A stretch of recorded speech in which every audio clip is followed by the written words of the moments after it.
ASF jab for hogs has kicked off in the province of Batangas with 10,000 doses for starters.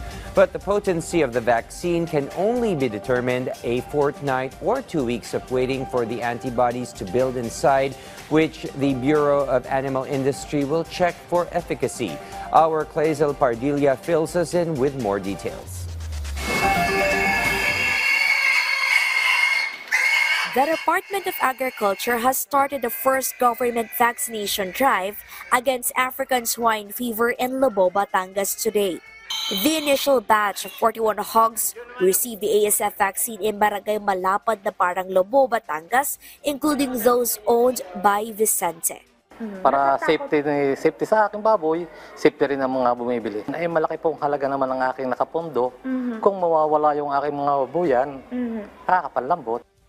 14 days following the vaccination, the Bureau of Animal Industry will conduct blood tests on the vaccinated pigs and monitor their health conditions regularly thereafter. Pagka nabakunahan, magpo-produce ng antibody yung mga baboy. Pagka pumasok muli ang dito sa ganitong farm, yung virus, ay may panlaban na ang baboy laban sa ASF.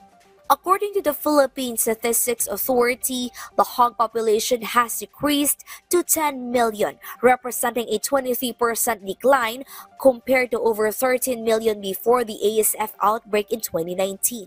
In the past 5 years, ASF has impacted 5,700 barangays with more than 400 reported active cases.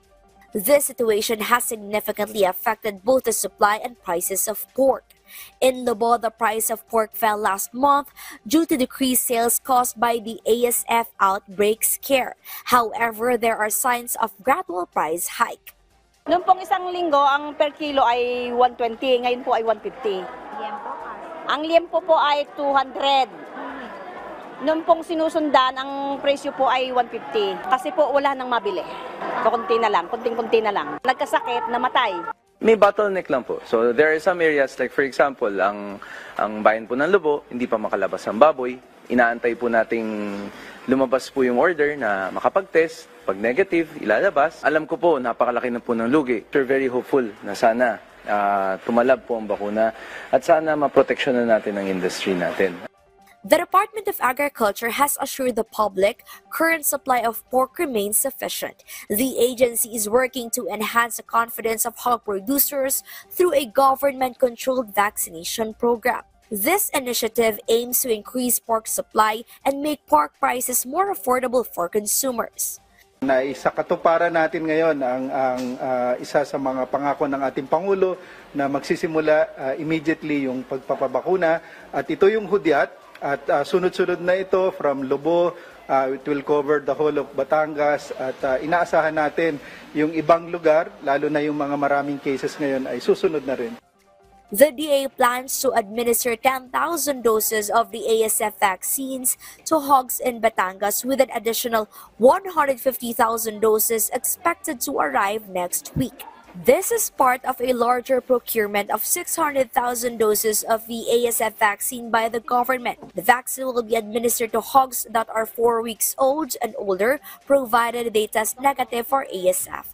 Should the vaccine prove effective, the Food and Drug Administration will issue a direct certificate of product registration, allowing commercial use of the vaccine. Clazel Pardilla for the New and Better Philippines.